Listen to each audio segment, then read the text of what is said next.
Welcome, welcome everyone. Thank you for joining us today for M&A Alliance CEO Forum. We are broadcasting live on Facebook, so this is definitely a special, momentous occasion for us here. It's the first time we're going live. Thank you to Darren. I really appreciate you connecting us out to your Facebook membership. So I just want to appreciate each and one of you tuning in today. For those of you that don't know me, my name is Kyle Griffith.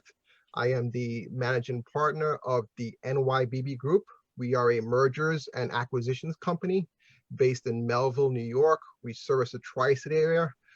We service companies that are seeking an exit strategy. We help them prepare the business for sale and find a buyer for their business. We also work with companies that are expanding and looking to grow via acquisition. If you're new to the M&A Alliance, we are comprised of an exclusive group of trusted advisors. Any company that's seeking to grow or seeking to transition either into buying another business or selling their business or just growing in general. They're dealing with turnover. They have HR issues. They have funding issues, financing, managing their working capital. I mean, there's a lot of business issues that come up when you run the business. You need to have a deal team. So one of the purposes of the M&A Alliance is to provide a deal team of trusted advisors that can help you in different areas of your business. It can be financing, it can be legal, accounting, you name it. Today, we happen to have one of our experts of the M&A Alliance. His name is Darren Cioffi. He's a leadership and operational expert. So he's going to talk a little bit about what he does. He also is an EOS implementer. Okay, so I'm sure you're going to share a little bit about that, Darren, as well. We have been through the EOS system. I find it very, very fascinating. I think a lot of companies should take advantage of EOS and other other programs like it. Darren is the founder of CBMS Consulting Services, and he also is a co-founder of the Business Power Hour, where we are broadcasting live to right now as we speak. He is the author of the best-selling book, Confessions of a Business Coach. Sales is more than a good marketing plan. Of course, he's an accountant, because if he's going to be managing his clients' books, he definitely has a background in that, as working as an auditor in a very large accounting firm. And I want to thank you for your service, Darren. Are you still active or no? Yeah, I'm still a member of the Civil Air Patrol, it's the Air Force Auxiliary. So awesome. Yeah, thank you for your service. Well, appreciate it. You're welcome. So what we're gonna do, this is gonna be a casual conversation. I'm gonna ask Darren a couple questions as it relates to our topic for today. But Darren, just so folks can get a little bit more knowledge and background about you, if you mind sharing a little bit about yourself and your background. I know you have an extensive background in strategic business, strategic consulting and finance and bookkeeping, accounting. You have a long resume. Even you managed to write a book in that entire process. So just mind sharing a little bit about your background and your company. Sure. As you said, I started out as an accountant. I worked for a very large accounting firm in New York City. Did that for a few years, then went and worked for one of my clients. That's typical for the industry. I was an assistant controller for a couple of companies, and then I got into consulting, and I started working with a firm. And initially, I was doing installs of accounting systems, and that actually got me to really dig into operations and how companies ran, and looking at just not from the audit perspective of this is what a balance sheet should look like, this is what an income statement, but the nuts and bolts of how a company should run. And then back in 2001, I decided, okay, I'm going to now start my own firm and not only give them the experience of getting an accounting system installed, but create an accounting firm that caters to those small and medium-sized businesses that need help and can't afford to have a full-time CFO or a full-time controller or the operational people that you really need to run a business the right way. And that's how we came about at CBMS Consulting Services. And we're evolving. We're always evolving. Times are changing. When we first got into it, we didn't do as much as we do now. I think we work more on the operational side now than we've ever done. and, and still be able to provide those accounting and CFO and controller services to our clients, as well as, tax services. Appreciate that. There's a couple, I got some messages, some folks in the waiting room, if you don't mind Sure. letting them in. So, I mean, you're always evolving, right? And even in this past pandemic, you always talk about pivoting, and companies are looking to adapt, so to speak. But I wanted to get into that. But before I jump into that, let's just get into the meat of the conversation. Let's talk about strategic planning. Why is it so important, especially in this time? Well, here's the thing, right? As we all know, we're going through times that we've never, ever experienced before. But one of the things that I always work with my clients with is always having a strategic plan. What are you doing? How are you doing it? How are you getting there? You shouldn't be getting up in the morning going, I don't know how I'm going to run my business today. And we should just, okay, let's wing it. That's the wrong way to run a business. You always should have a plan, and it always should be what I call a living plan. I always talk about this, that you should have a living plan. What that means is things change. So you need to adjust and you need to move. And I'm not going to use the word pivot because it's just oversaid at this particular point, but you got to be able to change direction when you need to change direction. You need to create a living plan. And in today's environment and what's going on with business being shut down, people are working from home, you have all of these people that are doing something different, and this is a completely different way of doing business. So you really should be on top of, how do I reassess what I'm doing, and how do I now take that to that next level and be able to be able to move my company forward and actually survive this thing. Because a lot of companies right now, everybody said in the beginning, it was, it's a month and a half, we'll be back. Well, we're going on 3 months now, right? And probably 4, especially in New York City. And, the thing that we have to worry about is making sure that all of these things that we're doing are, keeping our, number one, I apologize, Kyle. We got a couple of people that got video on, and I just want to make sure that we get them off. Here it is. So, and we got another one that just came in.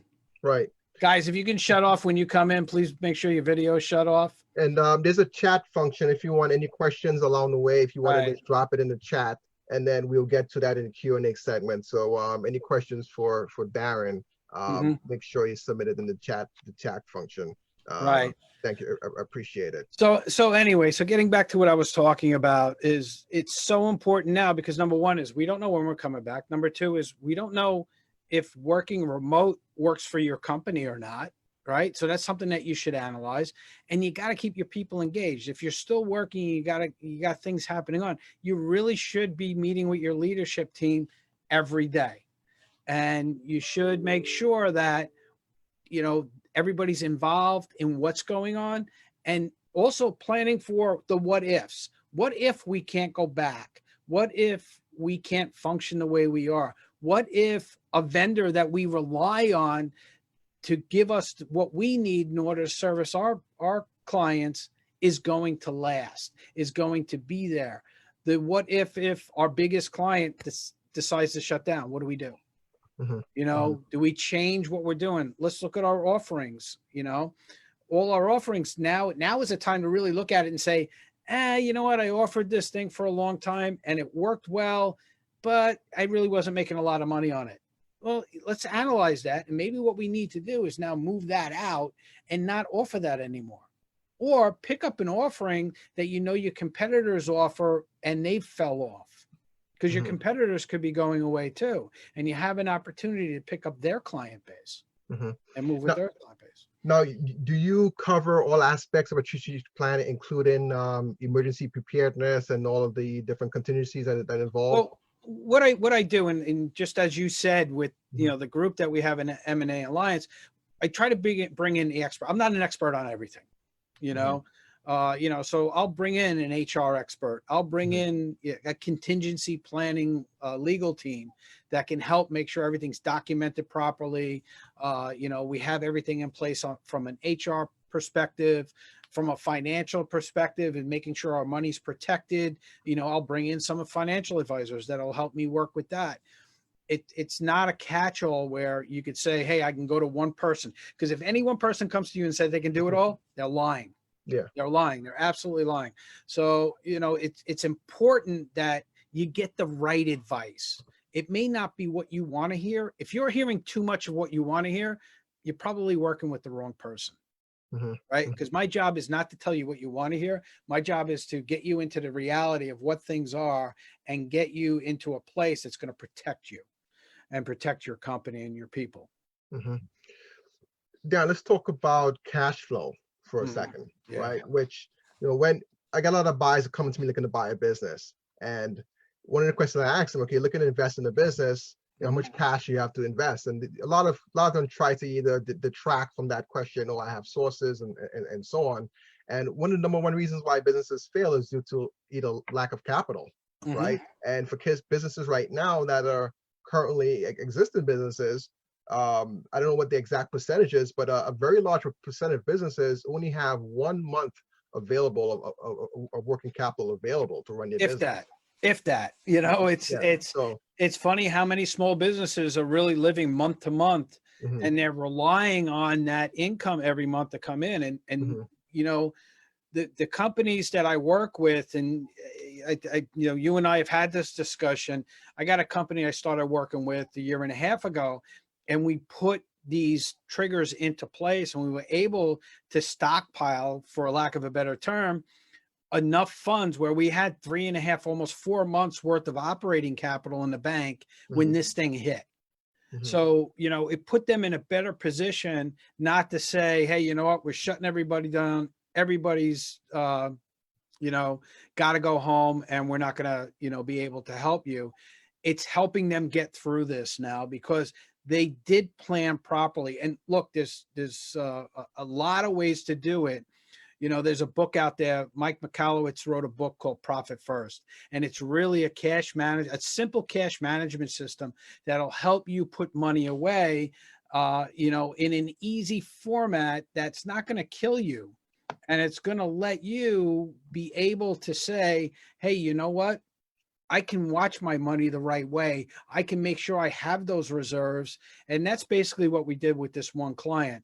And I have a number of clients that I do this with.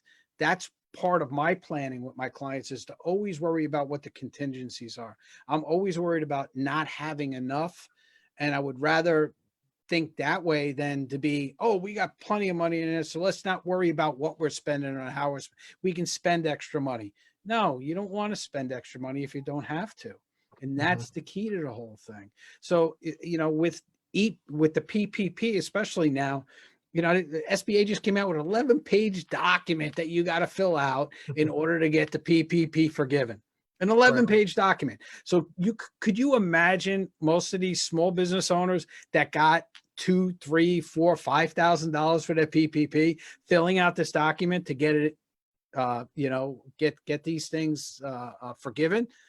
They're going to go out of their mind. But what you have to do is with your cash management now, and this is what we're doing with our clients. We're breaking it out. We're taking the PPP money, we're separating it, and you could separate it in a bank account, or you don't have to separate it from a bank account. But what we're doing is keeping separate schedules. We're keeping a PPP schedule, and we're keeping our regular operating cash flow schedule, so we can see on a week-to-week basis what we're spending for the allowable expenses in PPP, and then we have everything else. So we know what our cash flow is. It's just not one number in the bank account.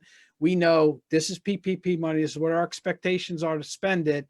And we're seeing if we're on target or off target. Yeah, I mean, you make a good point. You definitely want to be careful, because down the road, you want to make sure any money that comes out of that account was indeed for payrolls, to make sure you qualify for that forgiveness. I know some banks have been actually allowing their customers to open separate accounts, whereas before they were actually charging fees for multiple accounts, or they are actually allowing you now to actually have additional account just so PPP services are not charging you a fee for that service.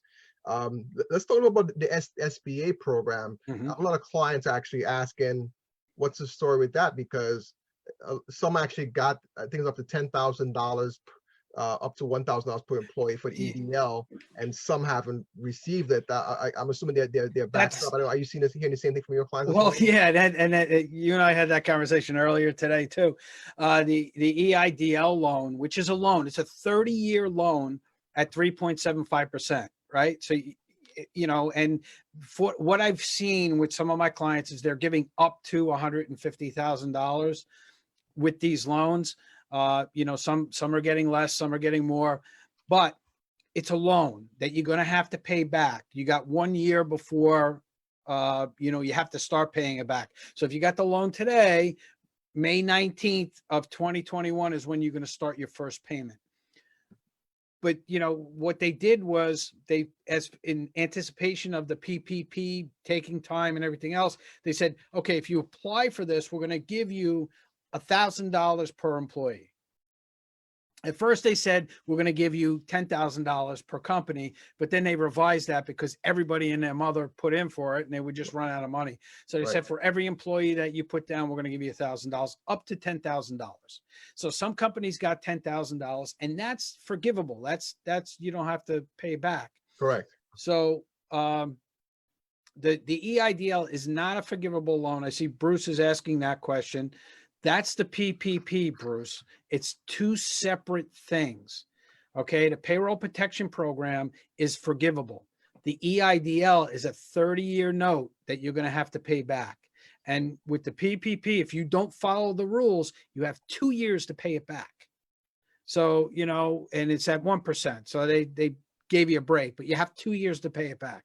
So it's very important that you know what the rules are. And if you're not sure what the rules are, you need to hire somebody or get a consultant or get somebody you know or get your accountant to help you through the process. Because the worst thing that you could do is not pay attention and have to pay this money back. It's not an automatic forgiveness.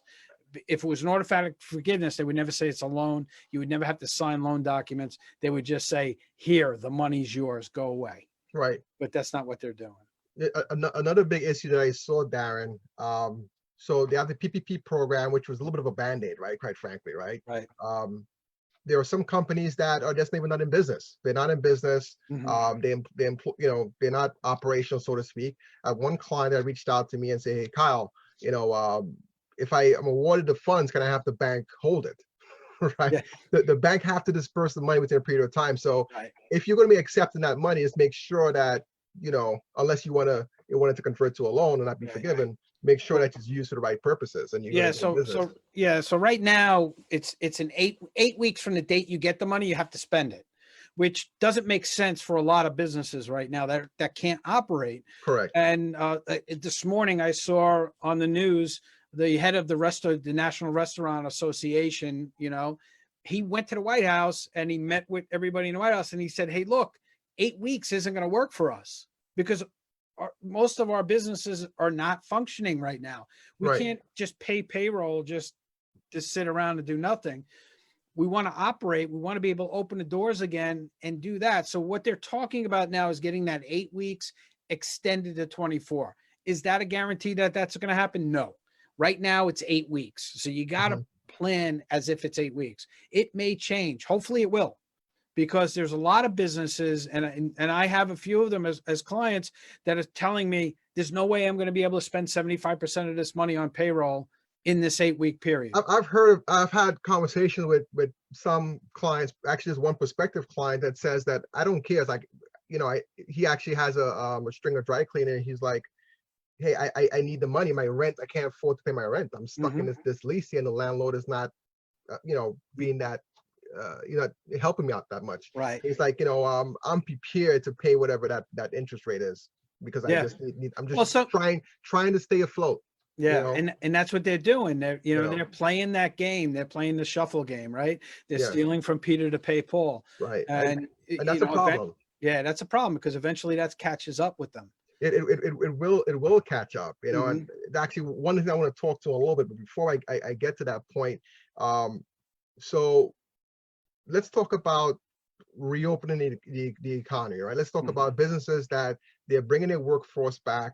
What are some of the challenges they have? You spoke about having a strategic plan. So I'm sure Right. you had a plan to either cut costs, and some of that maybe Right. cut payroll. Right. Now you're looking to ramp things back up slowly. You're bringing back your workforce. Well, here's the thing, especially for companies, and we got different types now, right? So you got companies, and we'll go with an office environment. Yeah. Most office environments, especially for these millennial type companies, they had this open floor plan, and it was just desks, and everybody was sitting next to each other, and we have beanbag chairs and all this other stuff. Well, all of that stuff's got to go away, because New York State has even came out and said you got to have barriers between people. Yeah.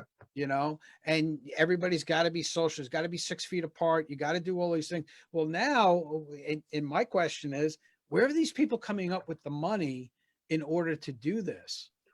Well, I can tell you this is unfortunate. So right now we're dealing with a pandemic that's health related.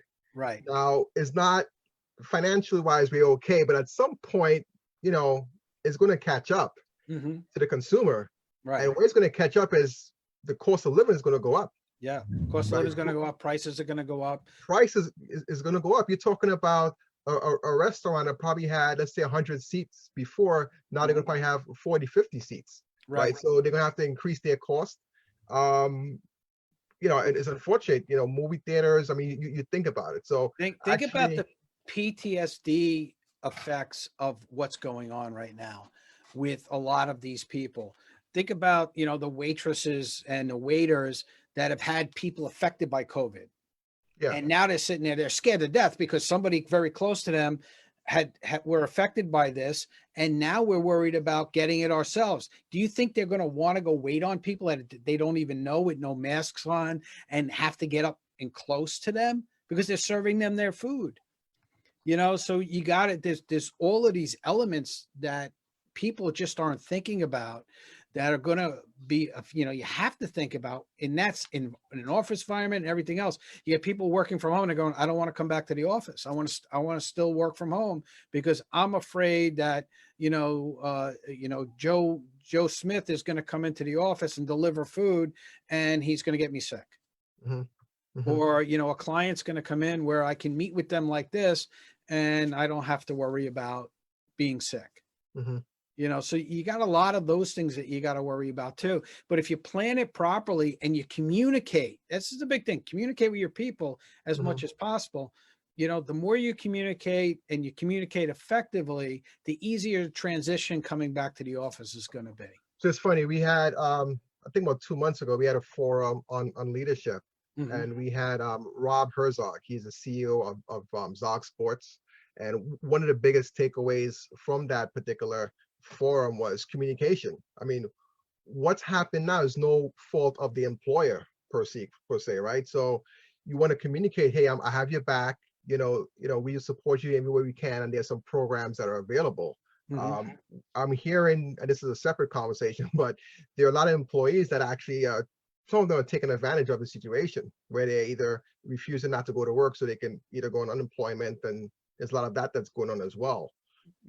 Yeah, and that's actually, I have another client. I have a few clients, but one of my other clients, they do landscaping, and they have people on unemployment right now that don't want to come back because they're making a lot more money on unemployment. Exactly. Because of this extra $600 a month than they were working on a day-to-day basis.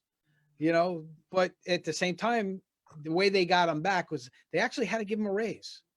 It's not, they're still making less than what they did on unemployment, but they also told them, hey, I'm going to give you the raise now. Otherwise, I'm going to get somebody to fill your spot. And come the end of June, when this thing dries up, you guys are going to be out of luck.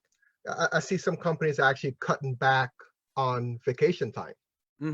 Right? Because if you're going to be taking time off for work, I might as well don't offer as much vacation time because you can use it towards your sick time, if you're going to be out. Let's talk a little bit about debt management, and then I want to move into the future and how can companies recover from this pandemic. So we're talking about we're in survival mode. We talk about strategic planning. We talk about using up some of the state funds and federal funds available. Let's get some key points from you or tips on how they can manage their debt so they can at least survive right Well, now. here's the thing. Don't just take out a loan to take a loan because somebody's offering it to you. Some, there's a lot of these, what I call suicide loans out there that, hey, you know what? I'll give you $100,000, but I'm going to take back the money every week. And I'm going to take X number of dollars every week. And the next thing you know, you're rolling in it. I've had clients that have gotten into these situations and, always against my advice, but they can never get out from under it. Don't take on more debt if you don't have to. Matter of fact, any debt you have, try to restructure it now because the interest rates are so low. You may be able to restructure your existing debt so you can get better rates. And the lenders seem to be a little more flexible right now with what's going on to allow you to do that. So they can assure that they're going to get it. It could save you thousands in interest and $1,000 in fees, but don't take on any more debt. Cut your expenses. Get it down to what I call the essential expenses that you need to run your business. And that's the way you should be running your business, is with as tight as possible. It's really important. Mm-hmm. It's funny because when buyers are looking at companies, one of the first things they want to look at is the balance sheet. They want to see how healthy the company is. This is actually a good opportunity for those that are looking to invest in businesses to buy. A lot of very successful companies were built during the recession.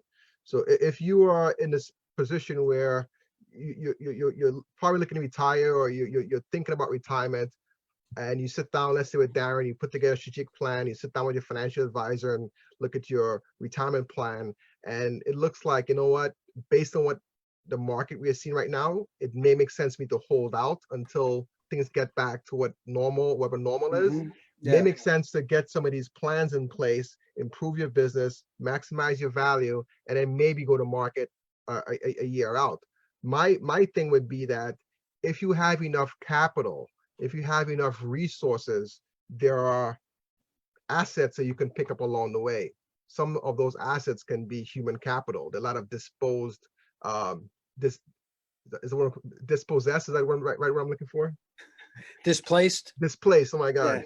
There you go. Displaced employees that are really good employees that work their butt off for a company, and they got to see who that company is when the rubber meets the road, so to speak, right? So some employers are going above and beyond to help support the employees, and some are not. And we hear a lot of those crazy stories in the news. So if you're in that particular space where you think it might make sense to acquire new books of business, pick up some new talent along the way, or buy a business, now is the perfect time. The market is basically on sale, and there are SBA programs available to purchase a business. And you make great points, Kyle. And that's the thing. Look, not everybody is planning properly to get through this thing, and you could pick up some really great deals in being able to actually buy out your competitors and pick up market share and get key employees from those competitors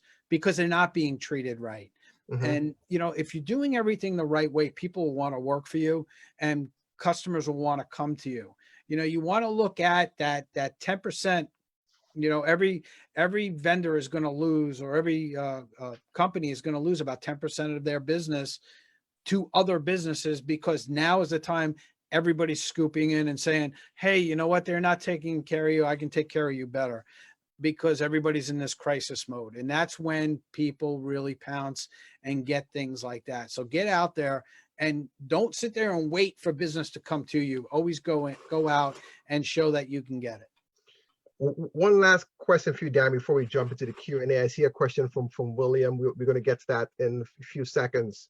Let's talk about, we've heard pivot so many times. I'm like, I saw a Samuel Jackson meme with say pivot one more time. The word, that expletive that Samuel says. Let's talk about ways that businesses can reinvent themselves and come out on top, hopefully, when things settle down. Here's the thing, and this is, it goes back to, being an EOS implementer and being a business coach, is really looking at your company and really finding your core values and figuring out who you really are. And you may surprise yourself and figure out that, hey, you know what, the things we've been doing, how we've been doing them, and everything else it's different than who we really are. And we could really reinvent ourselves to be something different. And it's not only a good thing to reinvent yourself for your customers and your clients, it's also a good thing to reinvent yourself for you, because you can feel better about what you're doing. Your employees can feel better about what you're doing. It's just not a drag on you on a daily, okay, I got to get up and go to work, got to get up and go to work, got to get up and go to work type of thing. It's now, hey, you know what? I really feel good about what I'm doing. So, figure out your why. You hear that a lot out there, but figure out your why you're doing what you're doing, and really put it out there for yourselves and get everybody on the same page. Work with someone like me, or, another implementer. EOS is one of them. I also do, EOS isn't the only thing that I work with, because everybody's different and every program is different, and one program doesn't fit Exactly. all, It's true. so, and that's why, over the years, I've learned that you can't just take a company and go, here, this is the right system for you. I have a pet peeve with business valuations. I could get into that another time. There are a bunch of them out there about services and solutions, and it's not a one size fit all. Definitely depends on what the goal is for the valuation. Right. Let's get to a couple questions here, Darren, if you don't mind. Sure, no worries. So Bill is asking, what are businesses doing about cost for health insurance for employees or for themselves? Okay, so health insurance is part of the PPP forgiveness program, so you can use that as part of the payroll cost, and you can use that in the PPP program. So, if you're getting that money, that's one of the uses that you can use it for. Thank you. From Jeffrey, what tool are you using for a 13-week forecast? Many use Excel, but I would love to hear what you're using. Okay.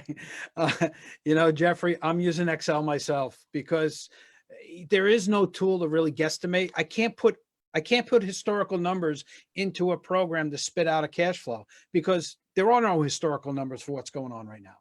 We've never experienced this before. We're using Excel to actually build these sheets out, because they have to be built and they have to be analyzed very differently than your normal cash flow that you're creating. That's the last one we have. Any nuggets you want to leave with us today, Darren? Look, everybody, like I said, everybody is different.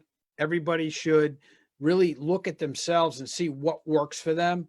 What I say here today, you may go, hey, you know what? He makes a point and I can actually use that and do that and go forward with it. Great. Go ahead. God bless you.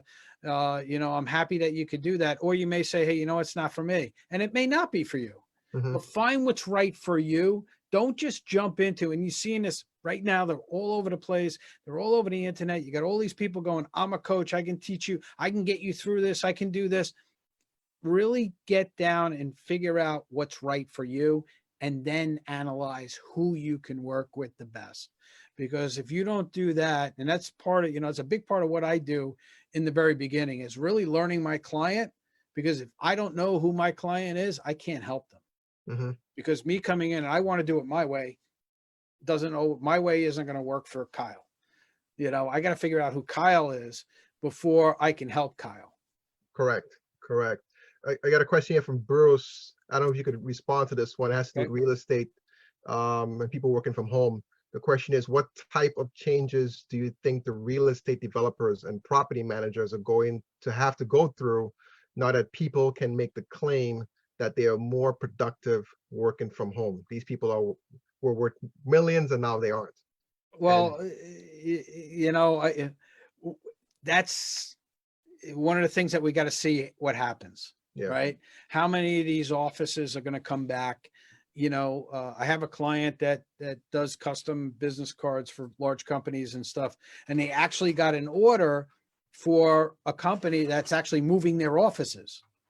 So they were changing address and stuff like that. And, and that's, something that people are still doing, but then you get a lot of people, like I said before, they may not want to come back. I don't need as much space anymore because I'm not going to have as many people in the office because Yeah. it works effectively with people being home. I don't I know. was speaking I with don't know the answer to that. I was speaking with a colleague of mine that, essentially we mentioned about open floor spaces. A lot of real estate offices has these open floor spaces, but now you have all these agents are back and they're making calls and they need to be protected, right? They need to have some protection so that this COVID doesn't spread from agent to agent. So it's going to be interesting. I think we have to be, resilient. I posted a quote on LinkedIn earlier. I was reading a book from Robert Shirley. If I'm saying the last name correctly. Tough times last. Tough times never last, but tough people do. And we are, tough people. What's happening now has happened before. I saw some posts where I guess the flu pandemic from before, the Spanish flu was that 20 years ago? Or was it 100 years ago, right? 100 years ago. Yeah. Right. So you could look at history to see what your past is going to be, what's going to happen now. But my thing is, you also want to be in the present. You want to make the proper plans right now so that you can make the right decisions moving forward, and don't let things that happened in the past affect your present and your future. You want to make good decisions that can shape the way you're living currently. So if I can leave you with that one takeaway, there's still opportunity. You just have to figure out what's the right option for you next. So, hey, Darren, I really appreciate you taking the time out to sit down and chat. Or we definitely want to have a follow-up because there's a lot of stuff that you do that we can talk about all day today. So I appreciate, exactly. And I know you do have a radio show, right? We do. We have an internet podcast that we do. I do it with the Music Man. It's called the Business Power Hour with Darren Music Man, and it kind of goes to the question that William Bell put up. Tune in Wednesday nights at 7 p.m. on Facebook. Look up the Business Power Hour. We're on every week, and we're talking about things like this, and we're talking to business owners and finding out what's going on in their lives and what's happening there. So, we can do that, and, look out. I'm always speaking. So, I'm always putting that out. I got a couple of speaking engagements coming up, one on Thursday, and, but go to my CBMS consulting Facebook page, or it's all listed there, and you can just watch out for this. Yeah, thank you. And we're gonna share information at the tail end. We're just about to wrap up. We do have some other events coming up. We're gonna have one next week on what's missing in an M&A deal, and after that, it's going to be a forum on financing tips for savvy investors. We're gonna talk about employment and law issues after that, and then exit options for business owners. So we have a full program. And if it's a topic that you'd like us to discuss, send it in the chat or send us an email, and we can definitely get that covered. So Bill, I would advise you to tune into Darren's show tomorrow, and we're gonna have some workshops available for folks that are looking to invest and buy businesses. So we're gonna add that to the schedule at some point. But that's all we got, folks. Hey, Darren, I appreciate you and your time. The recording for this will be sent out, so you get a chance to review it. You can visit our social media channels as well, and our YouTube channel that will be posted there. Darren, you also want to share your website and how folks can get a hold of you? Yeah, so people can get a hold of me. They can go to www.cbms.co. That's .co. All right. They can also, as you see behind me, we have another website called grademybusiness.com. And grademybusiness.com, you can go on there and actually take a test to kind of give you an idea of how your business is doing. It's a free test. There's no obligation, nobody's going to chase you down and try to sell you something, but it's a way for you to kind of look at your business at it from a different perspective and get an idea in 6 key areas of your business. So that's another way you can do that. But you can go to my website, you can go to Grade My Business, and you can get in touch with me that way. Yes. And you also visit the MAAlliance.com. That's DMAalliance.com for a full list of speakers. And you could get in contact with anyone for any other opportunities that you need services for. Darren's information is listed there as well if you need a direct link to his website. thank you again Right. for Thank you, attending our Kyle. CEO Forum. Darren, I appreciate you as well to join us. And thank you for inviting me. I had a fun time tonight with you. Of You know, course. we went a little bit longer than you wanted. Well, I plan on doing a little bit longer because you have a lot to cover. It's you know, it's tough to put everything in 30 minutes, especially the topics that we are covering. So next time we do it in person, we come out to your studio there, and you know, we can do it at your studio. So exactly. but thank you once again. Once again, it's Kyle Griffith. I'm the founder of this M&A Alliance, a part of the NYBE group, which are the sponsors for this particular forum. And you need to get a hold of us. You can reach us at the MNAalliance.com. Thank you, everyone. Be well, be safe. And Memorial Day weekend is coming up. I hope you have some fun indoors. Quarantine times. Take care, everyone. Bye. Good night, everybody.